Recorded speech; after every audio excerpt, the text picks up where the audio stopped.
എല്ലാവർക്കും നമസ്കാരം. ശ്രീമദ് ഭഗവത്ഗീത 3-ാമത്തെ അധ്യായം കർമ്മയോഗം 37-ാമത്തെ ശ്ലോകമാണ്. ഇന്നലെ അർജുനൻ കൃഷ്ണനോട് ചോദ്യം ചോദിക്കുകയുണ്ടായി. ആ ചോദ്യത്തിന് ഉത്തരമായിട്ട് ഭഗവാൻ പറയുകയാണ് 37-ാമത്തെ ശ്ലോകത്തിൽ.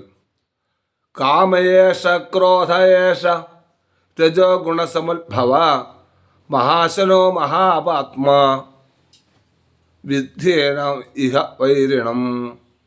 യേഷ രജോഗുണസമുദ്ഭവ കാമഃ യേഷ ക്രോധഃ മഹാശരഃ മഹാപാപ്മാ ഏനം ഇഹ വൈരിണം വിദ്ധി. ഈ പാപം ചെയ്യിക്കുന്നതിൻ്റെ ഹേതു രജോ ഗുണത്തിൽ നിന്നുണ്ടായ കാമം തന്നെയാകുന്നു. ഈ കാമം തന്നെ തടയപ്പെട്ടാൽ ക്രോധമായി മാറുന്നു.